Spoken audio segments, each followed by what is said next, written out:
Esta sería, en teoría, la segunda conferencia. La primera, pues por allí les compartí el tema que nos brindó el padre Mario. Y en esta vamos a hablar de un eje que atraviesa, por así decirlo, la batalla cultural. Habíamos estado hablando de aspectos que han sido muy atacados. Habíamos estado viendo cuáles son los principales medios de ese ataque, incluso quiénes pueden estar orquestando varias situaciones que atacan concretamente pues los aspectos culturales, ¿cierto? Enemigos declarados de la iglesia, enemigos declarados de la vida, de la familia, lo habíamos estado viendo. Ahora vamos a ver un eje, ujú, em, que digamos atraviesa todas esas situaciones y ahorita vamos a ver por qué. Nuestra conferencia se titula La política en la batalla cultural. Bien, y pues pronunciando nuestra, de qué bando estamos pronunciándonos, alzando la voz, pues defendemos nuestra libertad para amar y vivir para Dios, nuestra patria y la familia. Bien, de esto va nuestra conferencia. Bien, nos consagramos al Sagrado Corazón de Jesús, a la Santísima Trinidad y a nuestra Madre María. Nos persignamos en el nombre del Padre, del Hijo y Espíritu Santo. Sagrado Corazón de Jesús, purifícame, Espíritu Santo, vive en mí. Santísima Trinidad, llega a mí. Señor Dios, Padre Todopoderoso, guía nuestra mente, háblale a nuestro corazón y mueve nuestra voluntad. Que así sea. Nos cubrimos bajo el manto de María Inmaculada, en el nombre del Padre, del Hijo y del Espíritu Santo. Amén. Bien, pues esto quizás sí se les haga ya familiar. Empezamos hablando de aquello que sí es, de lo que sí tiene ser. ¿Por qué? Porque recordemos que el mal, ontológicamente, que es una de las ramas de la filosofía, en realidad el mal no es nada, el mal es carencia de bien. Y el mal lo único que puede hacer, por así decirlo, y puede entre comillas, es corromper lo que ya existe. Ujú. Es ir en contra de ese orden, es alterar esos valores, ujú, de cierta organización, por ejemplo, en el universo. Bien, entonces empecemos con lo que sí es. Ya en otras oportunidades habíamos, ay, perdónenme, hablado un poco sobre pasajes de nuestro catecismo, de las Santas Escrituras, del Magisterio, en donde los católicos creemos en un Dios todopoderoso, ¿cierto? Viene en nuestro credo. Ujú. Entonces, pues basta con hacer esa referencia para partir desde allí. Bien, hay un orden natural de las cosas, ¿cierto? Nos guste o no. Quien se preocupa y se ocupa de conocer ese orden natural en las cosas, pues va a ir fluyendo, por así decirlo, de acuerdo a ese orden, aunque haya obstáculos incluso, pero su naturaleza de ir hacia lo perfecto, hacia lo bueno, pues va a buscar em, fluir con ese orden, a pesar de la contracorriente. Ajá. Por ejemplo, ¿cuál sería el orden natural em, de que haya una relación entre un hombre y una mujer que se han conocido, que han pasado por un proceso de amistad, que tienen un noviazgo, que se aman, que quieren perfeccionar su amor? El orden natural es perfeccionar ese amor, comprometerse en amarse y formar una familia, ¿cierto? Ese es un orden natural. ¿Qué más hay en ese orden natural? ¿Qué viene por añadidura? ajá, por naturaleza, pues que de ese amor, eh, como frutos, haya vidas, haya hijos, haya más vida y entonces el hombre y la mujer sean co-creadores, ¿cierto?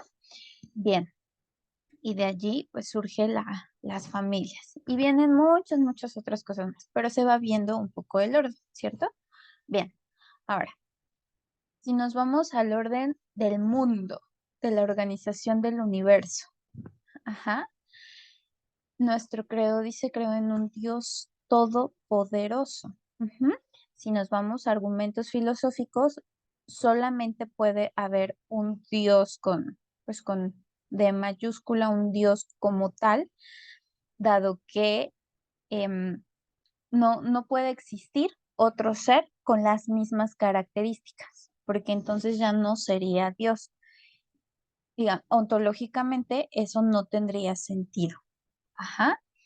Ahora, y esto se apoya en lo que Aristóteles nombró y explica maravillosamente como el primer motor. Ujú. Temas que pues hemos visto en sesiones anteriores. Igual cualquier duda pues me pueden preguntar. Bien, ahora nos quedamos en esta palabra que está entre paréntesis donde dice soberano. ¿Qué quiere decir soberano? Tenemos una imagen maravillosa, mm, pues una referencia muy preciosa de Cristo Rey del universo, ¿cierto? Quien gobierna, el soberano. Tenemos también el sustento bíblico y la referencia que nos da la revelación de Juan capítulo 1, versículo 1. En el principio era el logos, en el principio era la palabra, logos en griego. ¿Qué significa? La inteligencia creadora que todo lo ordena perfectamente en su lugar. Ajá, los evangelios fueron escritos en griego. Entonces en griego dice logos. En el principio era el Señor y la palabra estaba delante del Señor y la palabra era el Señor. ¿Mm? Es decir, es tan soberano, es tan todopoderoso que con solo quererlo, desearlo, las cosas se hacen. Ajá, su voluntad es tan absoluta, es tan perfecta que él dice algo y se cumple. Él le dice, em, lo leemos en Génesis, ¿cierto? Que existan criaturas, por ejemplo, que existan los animales y existen. Bien, ahora, un soberano es alguien magnífico, alguien así que en cuanto lo desea, su voluntad se cumple. Ajá, bien, ok. Hasta ahí vamos claro, ¿cierto? Quizás se me podría mencionar cosas como, oye, pero entonces, ¿por qué existe el mal? Y oye, entonces, ¿pero por qué hay sufrimiento? Bueno, también eso lo hemos visto en otras sesiones, pero para aprovechar rápido y mencionarlo en este momento, Dios puede hacer todo lo posible, digamos, en la realidad. ¿A qué voy con esto? Que no puede haber libertad sin que haya la posibilidad de tomar la decisión de hacer el bien o hacer el mal. Entonces, si nosotros quisiéramos que no existiera el sufrimiento, seguramente muchos lo queremos, si nosotros quisiéramos que no existiera el mal, entonces tendríamos que destruir la libertad. Y Dios es todo amor, entonces no va a destruir a sus criaturas y no va a destruir la libertad, porque solo en la libertad es posible amar.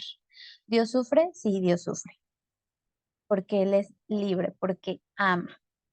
Ajá. Entonces, no hay posibilidad en que haya libertad, pero que no haya mal, porque en tanto que haya libertad, hay posibilidad de amar al Señor o de rechazarlo. Y cuando se le rechaza, se aleja y se escoge el mal. No, no hay de otra. Es como rechazar la luz, pues te atienes a las tinieblas y lo que te encuentres en ellas. Ujú. Bien, bueno, entonces ahora aterrizándolo en cuanto a la política. La política, ¿qué es? Aristóteles, nuevamente, Aristóteles es el filósofo más importante para la cultura occidental. Ujú. Es pues uno de sus mayores una de sus mayores influencias intelectuales que aportó en muchísimas áreas y ciencias del desarrollo de la civilización. Bien, entonces también definió al ser humano en cuestión antropológica como un ser político, es decir, alguien que busca organizarse en conjunto con su comunidad. ¿Por qué? Porque el ser humano no está solo, ¿cierto? Punto número uno, para que hubiera un ser humano tuvo que haber dos previamente, un varón y una mujer, ¿cierto? Entonces ya no está solito. Y pues así, varias familias y se forman comunidades.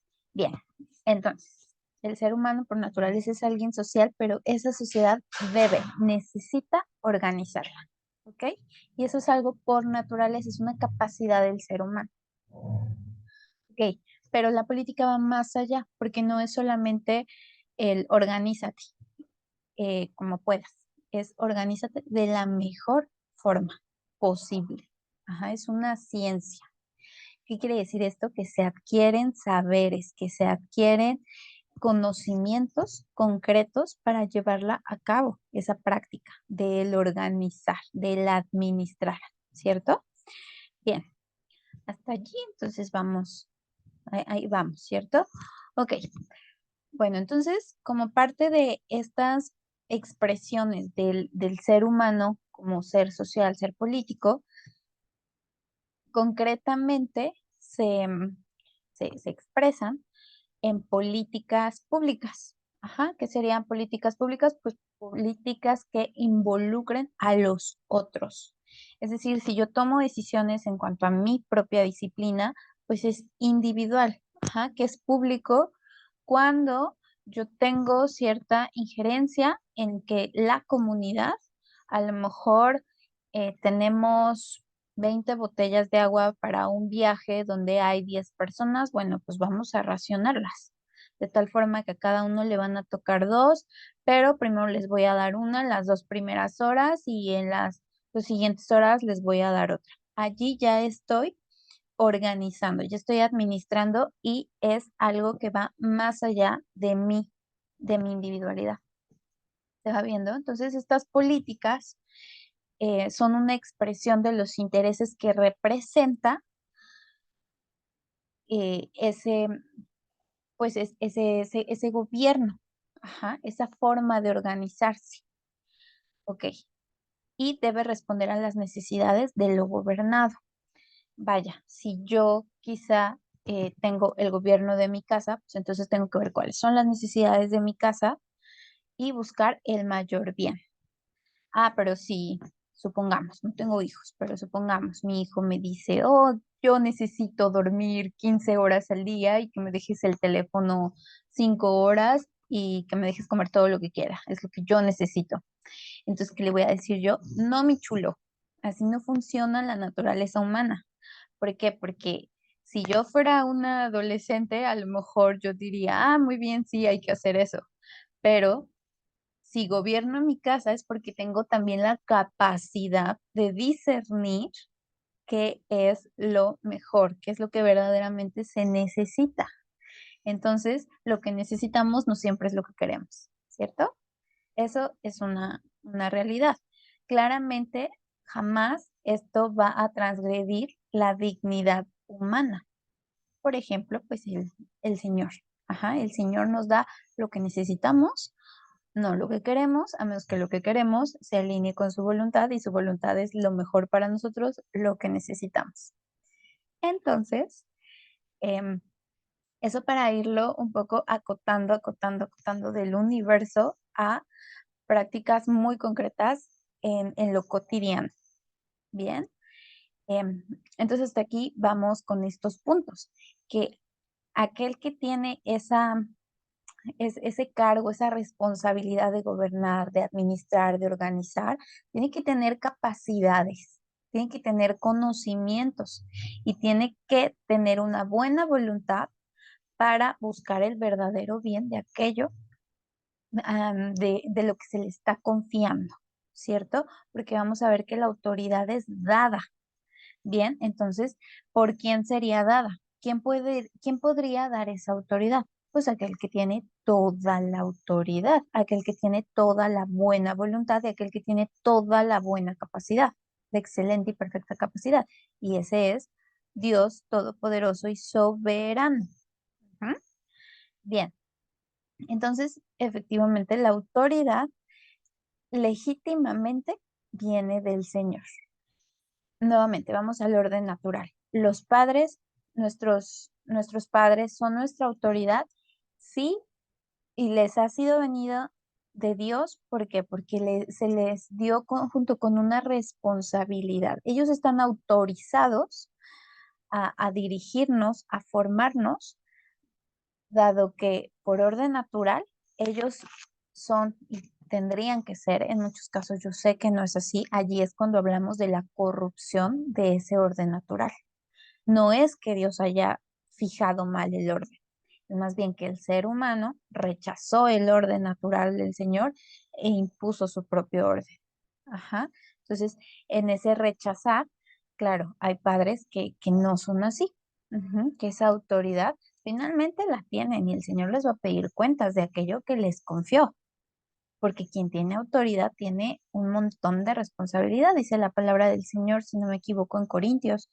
A quien mucho se le da, mucho se le pide, y a quien mucho se le confía, se le exige muchísimo más. Entonces, el Señor confía a sus hijos, a, a unos padres terrenales, les va a exigir muchísimo respecto a qué hicieron con ellos, cuánto los amaron. ¿Bien? Ahora, pero sí se va viendo que el Señor en el orden natural les da esa autoridad. ¿Por qué? Porque los padres tendrían que ser quienes nos amen y se preocupen por ese mayor bien, por llevarnos a nuestra perfección. Ajá, y perfección no me refiero a que no tengas errores humanos o a esto que comúnmente, y claro, pues en un ámbito cotidiano, cultural, se entiende como perfeccionismo, como yo todo lo hago bien. No, no, no. Perfección en el sentido filosófico es desarrollar las capacidades humanas constantemente con miras hacia el mayor modelo de perfección. ¿Quién es el mayor modelo de perfección? Nuestro Señor Jesucristo, verdadero hombre, verdadero Dios. Y de allí pues también vemos esos modelos y esos ejemplos en los santos, en Santa María, nuestra Madre, por ejemplo. Es el mayor grado de perfección. Entonces los seres humanos es irnos desarrollando. Ajá. Ellos han desarrollado su humanidad de una manera pues excelsa. Entonces nosotros aspirar hacia esa perfección como seres humanos. Ajá. Perfección entonces en sentido filosófico. Bien. Ahora, entonces aquí tenemos autoridad, está sostenida pues en esa autorización mediante la búsqueda de la perfección de lo amado. Entonces tenemos aquí dos cosas muy, muy, muy importantes. Aquello sobre lo que se tiene autoridad se ama, ¿m? Y se debe comprender su naturaleza para poder entender cuál es su perfección. Si yo comprendo la naturaleza de algo, voy a comprender cuál sería su estado de perfección. ¿Cuál sería el estado de perfección de mm, una, de una semilla de limón que está cultivándose? Ah, pues cuando llegue a su punto de máximo desarrollo será un limón jugoso, será un limón bonito, ácido, verde. Ajá. Entonces, si yo comprendo eso, pues voy a buscar los medios para que ese limoncito se desarrolle. Bien, ahora pues obviamente las personas somos un poco más complejas y para eso hay que formarnos, hay que informarnos respecto a cuáles son los elementos que como seres humanos necesitamos en nuestra vocación humana, en nuestra vocación como católicos, como cristianos, en nuestra vocación específica para desarrollarnos. Bien, bueno, entonces a grandes rasgos, eso es lo que respecta al orden natural. Ahora vamos viendo lo que tenemos. Lo que tenemos en la actualidad se ha venido gestando desde hace siglos. Bien, ok, aquí hay un punto súper importante y es que toda política representa ideales. Los diga explícitamente o no los diga explícitamente. Ajá. No hay forma en la que haya una política completamente neutra. ¿Por qué? Porque por naturaleza la política responde a intereses concretos. En teoría tendría que responder a necesidades. Ajá. Volvemos. La realidad es que em, se ha reducido a intereses de pues, unos cuantos que tienen el poder. Pero bueno, esto es, es un punto que debe quedar muy, así como muy súper claro. Toda política representa ideales. Entonces hay que preguntarnos qué ideales está representando determinada política. Ajá, porque una cosa es cómo nos lo presenta, cómo nos lo venden, y otra cosa es en la realidad, en la práctica, en el fondo, en sus raíces. Bien, aquí hay un punto importante y el antecedente histórico es ni más ni menos que la Revolución Francesa. Ujú. Veíamos respecto a la autoridad, veíamos respecto a la soberanía del Señor. Bueno, ¿por qué la Revolución Francesa?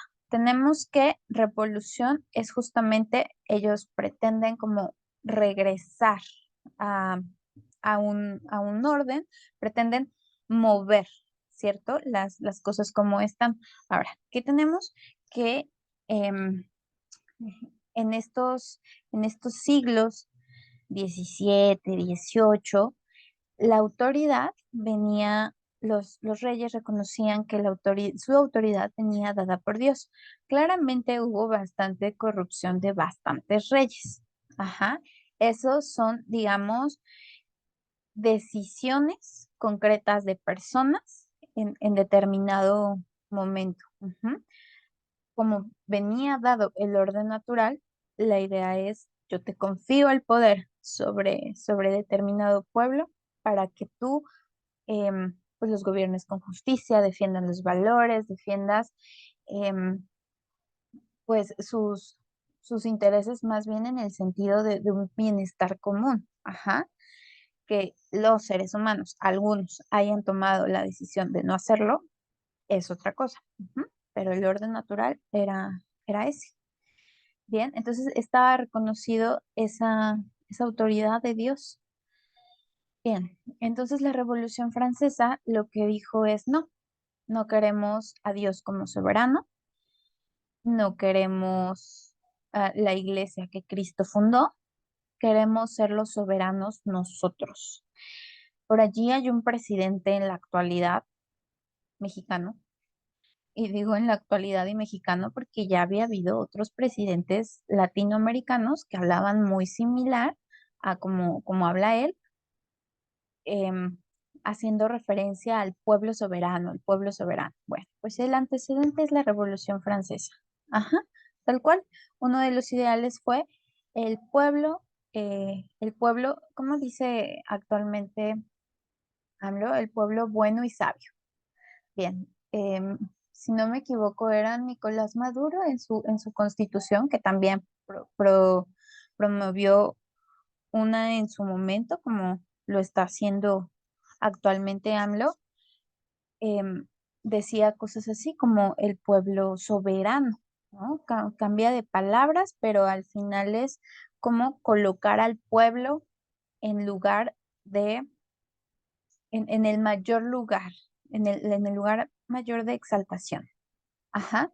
Ahora, aquí la cuestión es, los primeros en hablar sobre democracia. Ajá, demos, pueblo, kratos, gobierno. Sobre el gobierno del pueblo fueron los griegos, fue antes de Cristo. Y justamente los griegos veían que había ciertos problemas en la democracia. ¿Por qué? Porque si hablamos de un pueblo que gobierna, pero es un pueblo que toma malas decisiones, ¿cómo va a gobernar? Es un pueblo que no ama lo gobernado, ¿cómo va a gobernar? Es un pueblo que no tiene las capacidades em, intelectuales, morales, para, para distinguir entre el bien y el mal, para comprender la naturaleza del Estado. O sea, estaríamos hablando que todo el pueblo tendría que ser un excelente político para que tenga esas capacidades, esas cualidades y esas características. Entonces, en la realidad, los griegos dijeron, no, es que entonces si no tenemos un pueblo que, que sea excelentemente formado, entonces vamos a tener un pueblo que a lo mejor aparentemente gobierne, pero va a ser solo aparente porque va a elegir aquello que más le endulce el oído, por decirlo en términos muy coloquiales. Que le digan lo que quieren escuchar, que le den lo que quieren en ese momento. Ujú. Entonces, bien, ese pues es uno de los problemas, una degeneración de la democracia, ¿cierto? Ahora, eso en el aspecto político, histórico. Vámonos al aspecto teológico. ¿Quién es el soberano? ¿Quién es el magnífico? ¿Quién es el todopoderoso, el que decide y es hecho? Solamente hay uno, y es Dios, no es el pueblo. No, no es el pueblo latinoamericano, no es el pueblo mexicano, no es el pueblo chino. Los chinos menos, ellos tienen una dictadura actualmente. No, solo hay uno y es Dios, solo hay un soberano. No puede haber, por definición, no puede haber dos soberanos. Ujú. O sea, no puede haber dos todopoderosos, porque entonces, pues se comparten. Uno es la mitad poderoso y el otro es la otra mitad poderosa. ¿Se ve? O sea, no tiene sentido. Igual con la soberanía. Ajá. Ahora, entonces nos estamos yendo hasta 1700 y tantos, ¿cierto? Bueno, pues, ¿qué tiene que ver? Les puse aquí precisamente la Agenda 2030, porque a partir de allí se empezó a desarrollar una política muy concreta en Europa, Europa como la cuna occidental, ajá, pero también la cuna del cristianismo. La civilización occidental ha alcanzado un gran desarrollo gracias al cristianismo. Donde no hay cristianismo, pues vayamos viendo cómo funcionan las cosas incluso en la actualidad, ¿no? Por ejemplo, con los musulmanes, con los chinos, con los coreanos, ajá, vayamos viendo. Donde hay cristianismo, hay desarrollo de la civilización.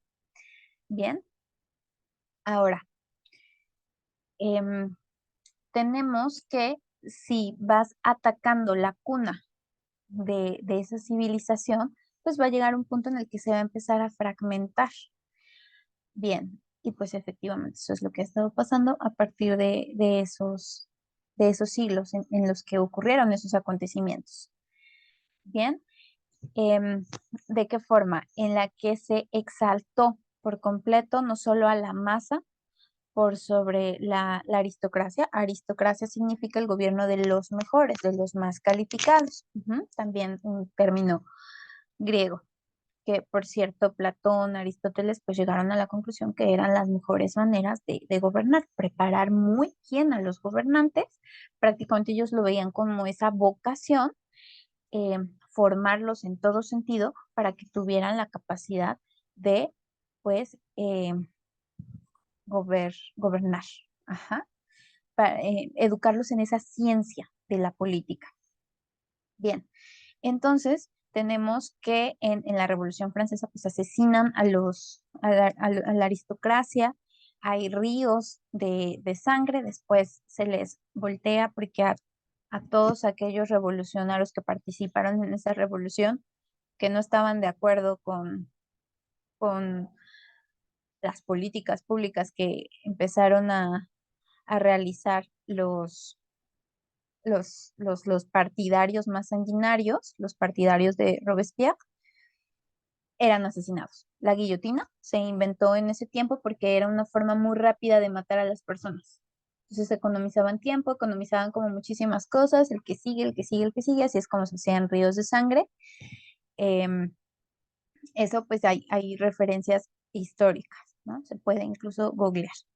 Bien, aquí el punto es que em, se empezaron a atacar símbolos. Ajá, la política tiene mucho que ver con eso, con símbolos. ¿Por qué? Porque a lo mejor no se dice explícitamente los ideales que se persiguen, pero sí se tiene ya sea símbolos iconográficos o símbolos históricos, ¿no? Vemos en esta llamada 4T, terrorífica 4T, em, que es ya un símbolo, utiliza un símbolo histórico, la historia de México, la primera transformación, la independencia, la segunda transformación, la revolución, la tercera, las leyes de reforma, el gobierno de Benito Juárez, ¿cierto? Entonces ahora pretende hacer una transformación también. Es un símbolo, ajá, va sobre una línea. Ahora, en la Revolución Francesa, que se atacaba precisamente todo lo que representaba la autoridad dada por Dios, no solamente a los monarcas, también a la iglesia. Ajá. Aquellos filósofos que estuvieron, digamos, detrás, en la base de la Revolución Francesa, los ilustrados, los mal llamados, autoproclamados y mal llamados ilustrados, por ejemplo, como Voltaire, decían cosas como hay que quitarles los intestinos a los sacerdotes y colgarlos con ellos, cosas de ese tipo. Insisto, lo pueden googlear.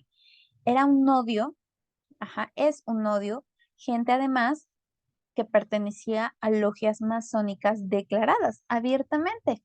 Ahora, vámonos un poquito hacia México. em, unas décadas después de la Revolución Francesa y tenemos a Benito Juárez, declarado también masón, ajá, con símbolos abiertamente masónicos. Nuevamente, detrás de esos símbolos hay toda una, un significado, justamente. Hay ideales, hay cultura, hay toda una cultura. Cultura de la muerte, sí, pero finalmente algo que han estado cultivando, una línea que van siguiendo. Ajá. Si nosotros nos ponemos a analizar, por ejemplo, cómo reconocemos a un cristiano, cómo reconocemos a un católico, dice la palabra en Mateo 28, por sus frutos los conocerás. Bueno, mismo principio. eh, lo reconocemos precisamente por sus obras de misericordia, por esa búsqueda ferviente del primer mandamiento, amarás al Señor tu Dios con todas tus fuerzas, a tu prójimo como a ti mismo. Ajá, y eso se va manifestando en obras de misericordia corporales, en obras de misericordia espirituales, como reconocemos también a un católico, ama a nuestra Madre Santísima, la defiende eh, con devoción, ora su rosario, le ofrece esas rosas de oraciones, ¿no? Mediante el rosario. em, Va formando su conciencia, vaya, es algo que se ve, es algo que no se puede ocultar. Ajá. Símbolos. Si nos vamos a los símbolos, pues tiene su cruz, tiene su rosario, ¿no? Nuevamente, em, vamos a su casa y vamos a encontrar muchos símbolos. Y entonces detrás de cada símbolo tiene que haber toda una serie de acciones, de decisiones, de convicciones que motiven su existencia, ¿cierto? Porque ser católico no es nada más como voy a misa los domingos o en Navidad o en Cuaresma, ¿no? No, no, sabemos que es una forma de vivir. Bueno, pues exactamente es así con otros símbolos. Detrás hay muchísimas cosas. Hay una forma de vivir, una forma de pensar con lo que uno está comprometido. Y vaya, si los masones existen desde hace cuántos siglos, están bastante comprometidos con, con esos ideales de quitar a Dios como soberano y colocar al ser humano en su lugar, ¿cierto? Al final de cuentas, eso fue la ilustración, eso fue la Revolución Francesa en, en temas, en aspectos políticos, artísticos, culturales, filosóficos. Al final es eso. Ajá. Y entonces ahora tenemos precisamente como fruto de esos esfuerzos, porque hay que decirlo, claro que su esfuerzo les ha costado, no han dejado de trabajar en ello, este proyecto, Agenda 2030, que para nadie ya es desconocido porque ya está, una propuesta, no es un plan, ya está. Si ustedes, papás, van a los libros de sus hijos, a los libros de la escuela, sus libros gratuitos, van a encontrar los objetivos de la Agenda 2030. Si nosotros nos vamos a las empresas más importantes, influyentes en el mundo, vamos a encontrar hasta la médula los objetivos de la Agenda 2030. Es decir, está en la educación, está en la cultura, porque las empresas supuestamente socialmente responsables eh, incluyen desde luego estos objetivos, en las instituciones públicas, desde luego que también están, ya está este proyecto bastante pues incrustado en nuestros sistemas, desde varias aristas, ahora concretamente política, de forma política. Bien, esto se traduce en políticas públicas. Ok, ahora vamos a tener que dice cosas, incluso me podrán decir, oye, pero el Papa pues ha estado de acuerdo con los objetivos. Claro, ¿quién va a estar en contra del fin de la pobreza? Tendría que estar demente. Si tú a mí me dices que tú buscas el fin de la pobreza, maravilloso, yo también. Si tú me dices eso, pero si hay una especie de manual de la Agenda 2030 que explica específicamente qué es lo que quieren. Y si bien no todos los objetivos, perdón, están, digamos, contaminados de deshumanización, sí hay varios. Insisto, por supuesto que en las cosas que sean, o sea, el fin de la pobreza, Dios mío, la doctrina social católica que nos dijo nuestro Señor Jesucristo, ayuden al pobre, ¿cierto? O sea, pues esto hasta podría parecer cristiano, claro, porque se han esforzado, insisto, por disfrazar los términos. Ahora la cuestión es que uno hay que profundizar, en lo que se nos presenta. Em, Más bien ese fin de la pobreza es eliminando a los pobres. Porque esta agenda precisamente es la que promueve también el filicidio, y la que promueve también, impulsada fuertemente por estas empresas, porque eso es lo que son las clínicas de asesinato masivo de seres humanos en periodo de gestación. Eh, Básicamente eso es lo que están haciendo. Hambre cero. Bueno, a lo mejor sí nos quieren dar comida, pero nos quieren dar comida basura. ¿Por qué? Porque tenemos una ideología fuertemente impulsada por ello, esta agenda, esta forma de pensar que nos dice no comas carne, no comas, incluso están atacando ya al sector agrario. Tenemos conflictos en España, por ejemplo. Aquí en México, ni hablar, realmente nunca se le ha dado apoyo a ese sector. ¿Por qué? Porque si tú tienes gente que no es capaz de producir su propio alimento, tú les vas a dar de comer lo que tú quieres. Entonces, claro, es hambre cero, pero porque yo te voy a dar de comer si quiero y si me desobedeces, no te doy. Al final, esto pretende tener un gobierno globalista con tintes comunistas totalmente. ¿Qué sería comunista? Que el Estado tenga el control absoluto. Insisto, ¿quién va a ser ese que te va a dar de comer? Claro, el Estado, pero porque antes, si no te dio la posibilidad de que tú desarrollaras tus actividades económicas como para que tuvieras tus propios alimentos, si te condicionó, entonces ahora te atienes a lo que te quiera dar de comer. Y si por alguna razón no vas de acuerdo a lo que el Estado dice, al perfil del Estado, pues simplemente no te da de comer. Volvamos a China. En China hay una clasificación de seres humanos, de ciudadanos. Mediante sus redes sociales, en China tienen todos los datos biométricos de las personas. Entonces, si tú entraste a una tienda comercial y compraste cerveza, pues ya está ahí como el registro de tu rostro, de tu voz, de tus ojos, y entonces te bajan puntos. Porque, pues, por comprar una cerveza, fuiste menos productivo, por ejemplo. Ajá. Si está bien, si está mal, como ese criterio no es lo que está en discusión. Lo que está en discusión, el tema es el control del Estado sobre la población. Ajá. Y es cada uno de estos objetivos apuntan precisamente a eso. Ahora, cada uno de estos objetivos está perfectamente alineado con las ideologías que explicamos el año pasado. El ecologismo, la nueva era, la ideología de género, está entrelazados completamente. Ajá.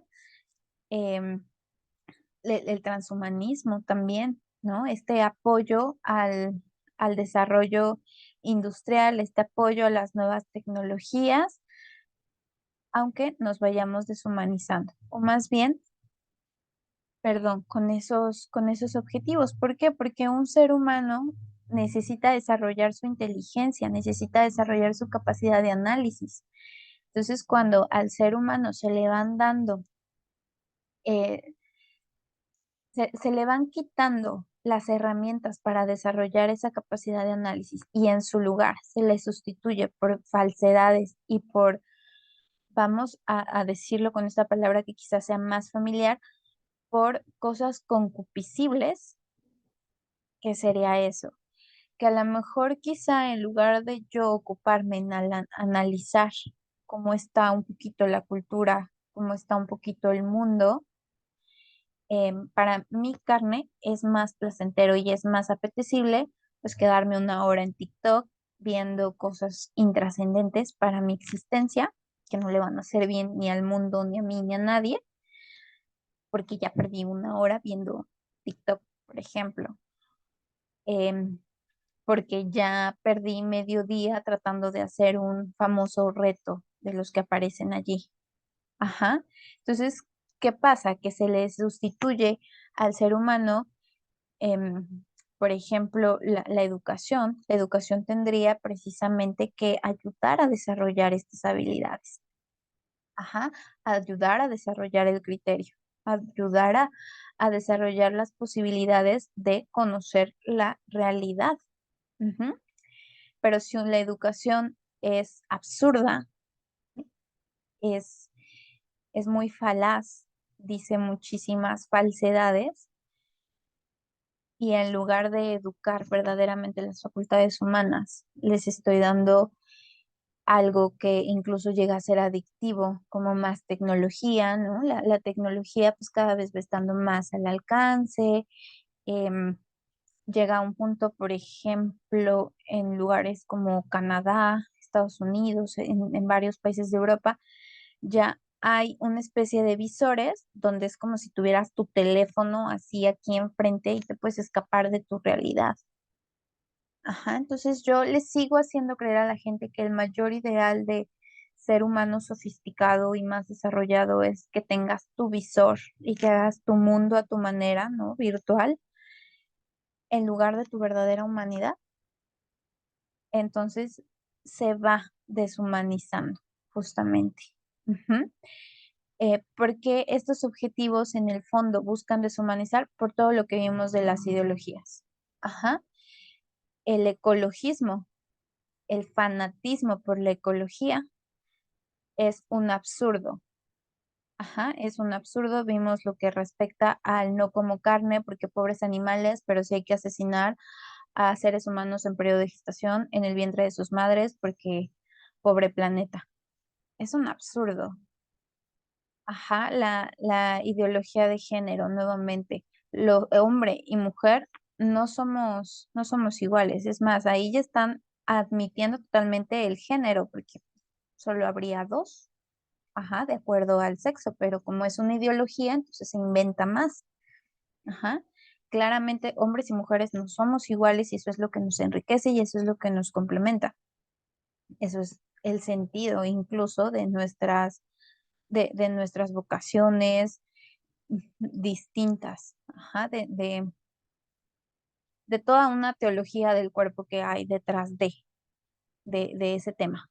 Pero aquí el punto es que es deshumanizar, ¿por qué? Porque claro, pues dos personas que están confundidas respecto a quiénes son, hacia quienes se sienten atraídos sexualmente, no se van a reproducir. Y entonces, pues sí, a lo mejor aportan a ese primer objetivo de si son Si no tienen un nivel económico no, no pobre, pues a lo mejor, ok, no se van a reproducir, pero entonces, ¿cuál es el verdadero objetivo? El verdadero objetivo no es mejores seres humanos, mejor humanidad, mejor mundo para los seres humanos. Ajá, los objetivos son muy concretos. Ir deshumanizando a las personas para poder controlar.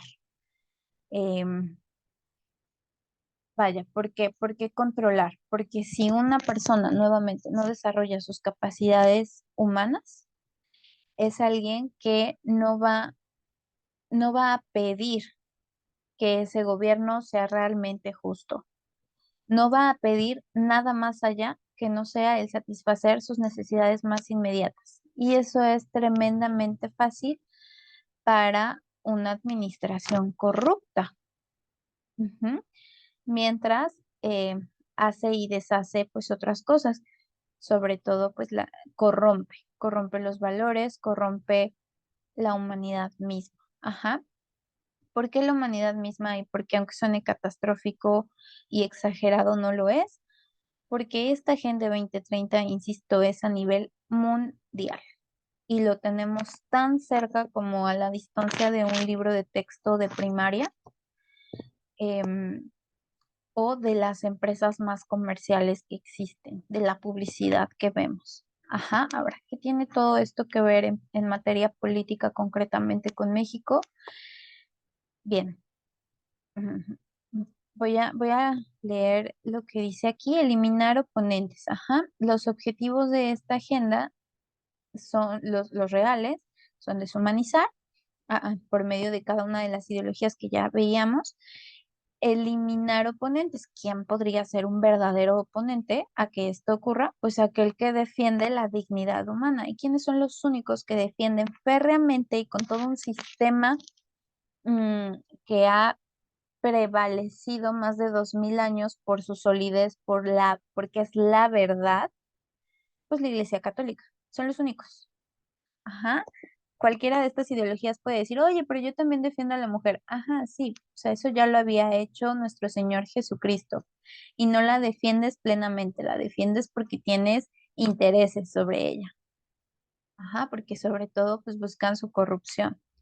Ajá, entonces allí no hay plenitud. Los únicos que la defienden íntegramente la dignidad humana es la Iglesia Católica. Teológica, filosóficamente, en la práctica, socialmente, ajá, es la Iglesia Católica. Entonces, por eso, una tremenda guerra global contra la Iglesia Católica. No solamente contra los cristianos, contra la Iglesia Católica. Ajá. ¿Por qué? Porque muchos católicos de repente no sabemos en dónde estamos parados, pero los enemigos de la Iglesia Católica bien saben quién es la Iglesia Católica y bien saben que es su mayor enemigo y que, pues lo dice la palabra del Señor, las puertas del infierno no prevalecerán contra ella. Entonces, de allí, ciertamente, la Iglesia está conformada, vive y es santa por el Espíritu Santo, pero también está conformada por la humanidad y los humanos pues allí somos seres imperfectos, ¿cierto? Entonces, claro que un enemigo, eso es táctica, ¿no? De cualquier enemigo, de cualquier batalla, pues va a explotar las debilidades del oponente. Y la parte débil de la Iglesia Católica, pues son los seres humanos que em, no prevalecemos en esa firmeza hacia el Señor, ajá, hacia la iglesia. Ajá. Entonces, esa es una realidad. Hay los ataques que tienen, digamos, ciertos frutos. Ujú. Que por otra parte, decía Tertuliano, cuando empezó a haber mártires cristianos hace siglos, semilla, no, a ver, sangre de mártires, semilla de cristianos. Ujú. Y pues es real, o sea, también existe el otro extremo de aquellos que aman a la iglesia, aman a nuestro Señor a tal punto que dan la sangre y la vida por él. Ajá, y el Señor en recompensa, almas convertidas. Ajá, entonces, pues son misterios.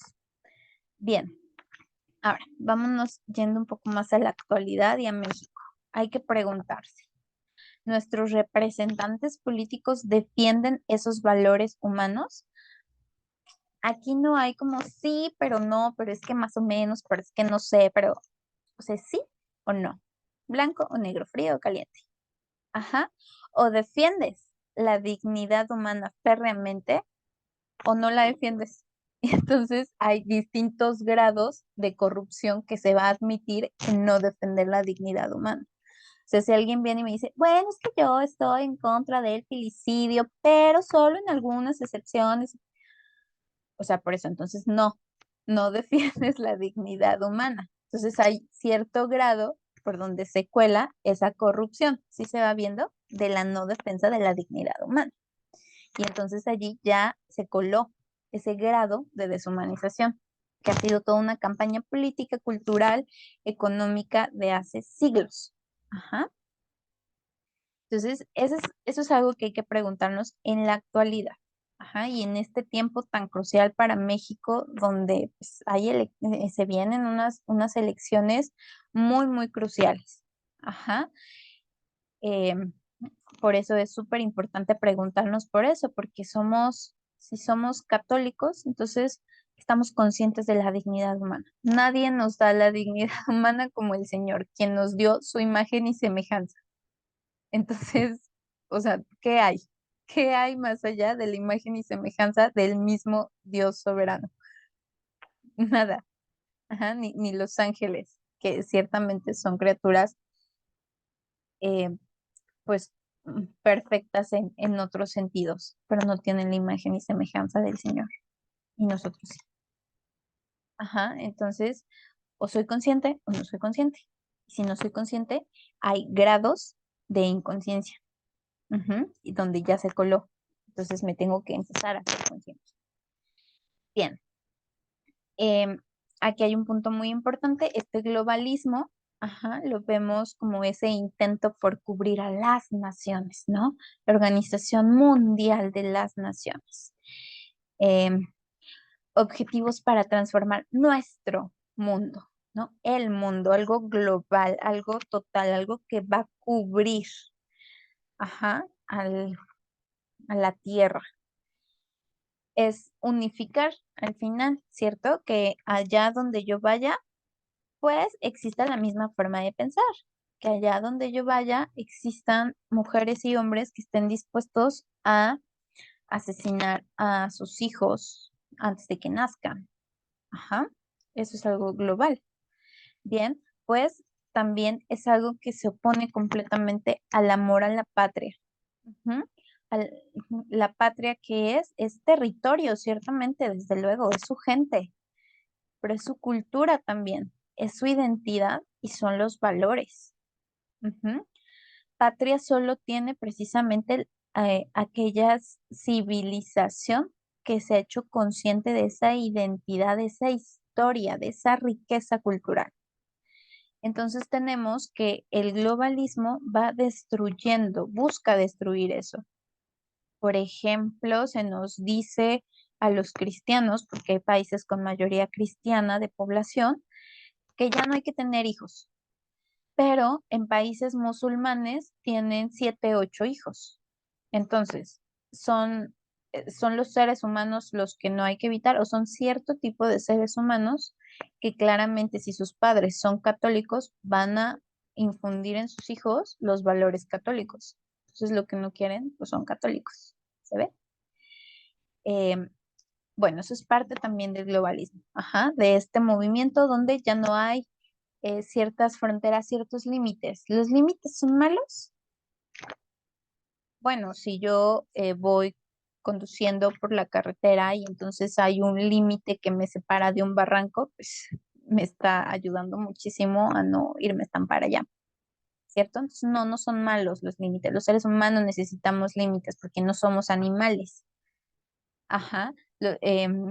Los animales silvestres que están, pues, justamente en un modo así sin ningún tipo de cautiverio, por ejemplo, pues están así, ajá, sin límites.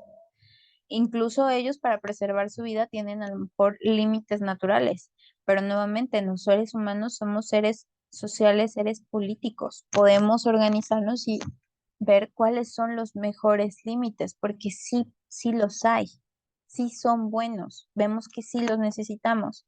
Entonces hay que justamente educarnos en esta ciencia de la política. Bien, y aquí hay otro punto. Ajá. Bueno, vemos en el globalismo que es sin límites, entonces también sin límites para la destrucción, ajá, de determinadas culturas. El otro punto son los tratados internacionales que se han llevado a cabo desde hace décadas. Por medio de estos tratados internacionales e instituciones gubernamentales internacionales, como lo sería el Banco Mundial, es que se presionan a nuestros países para que acepten y apliquen estas políticas públicas. El Banco Mundial, con él se tienen deudas impresionantes, deudas monetarias impresionantes. Y el banco dice, te voy a cobrar o ya no te presto si no implementas en tu país que exista algo como el hormonar a niños que se sienten niñas, ¿no? Y que me apoyes en mi quinto objetivo del desarrollo sostenible. Ajá, o que empieces a limitar el agua limpia y se la vendas más cara a los ciudadanos. Si tú no haces eso, yo ya no te presto o te cobro todo lo que me debes. Y entonces em, podría haber incluso una guerra y demás, ¿sale? Entonces los tratados internacionales a nivel político son una presión para nuestros países latinoamericanos, europeos, ajá, Occidente, o sea, todo lo que es Occidente, Europa, Latinoamérica, Norteamérica. Ujú. Bien, ok. Entonces, ¿qué podemos hacer? Todo se ve muy feo, ¿cierto? Se ve como, híjole. Y entonces, ¿qué puedo hacer yo aquí que estoy escuchando este panorama un poco desolador? Bien, lo primero es que hay que conocer y reconocer que no hay tiempo para la tibieza. Ujú. Estamos en un momento histórico crítico. Em, entonces, ya, no hay tiempo. No, uno no puede estar como, bueno, a lo mejor la otra generación lo arregla. No, eso no va a pasar. Ya todas las generaciones que pasaron quizá tenían esa posibilidad de dar un rumbo distinto y no fue así. Ujú. Entonces, no hay tiempo para la tibieza. Eh, Así de sencillo, o elegimos defender la verdad y los valores o no. Ajá. Y si no elegimos nada, pues eso también es una decisión y también es un tipo de tibieza. Hay que estar muy conscientes que elegir un régimen que no defiende la dignidad humana y los valores que se emanan de ella es elegir vivir en un estado inhumano y así es por definición la condenación de la humanidad. Aunque suene exagerado y catastrófico, tristemente no lo es. Bien, y las consecuencias de esas elecciones serán vistas, serán vividas de forma cotidiana por generaciones. Ujú. Tenemos, insisto, el ejemplo pues de países donde pues ya se han equivocado en cuanto a la tibieza, en cuanto a creer en promesas, en cuanto a que te doy una despensa y dame tu voto. Agarra la despensa, pero tú no les des tu voto. O sea, porque la despensa viene de tus impuestos, tú lo estás pagando. Ajá, te están regresando un poquito, pero eso no vale tu voto. Tenemos, por ejemplo, en la actualidad que se nos amenaza, porque sí, abiertamente se dice, si este gobierno de la 4T se acaba, entonces se acaban los programas y la salud y todas las supuestas reformas que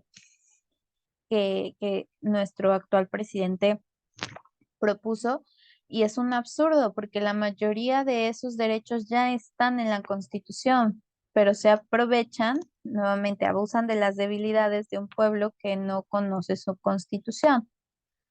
Ajá.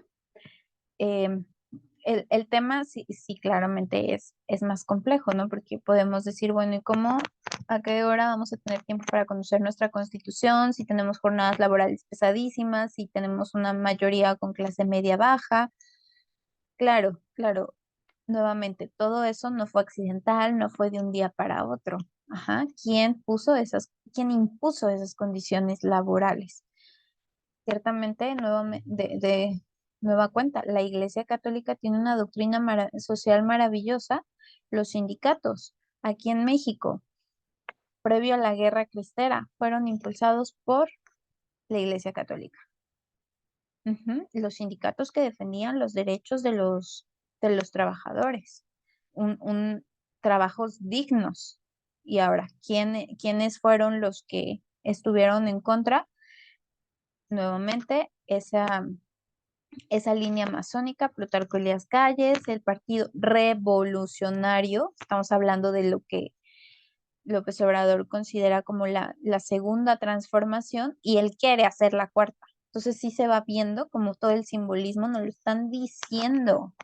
Revolucionario, así como la revolución dio pie a políticos como Plutarco Elías Calles, que asesinó a miles de mexicanos por profesar la fe católica.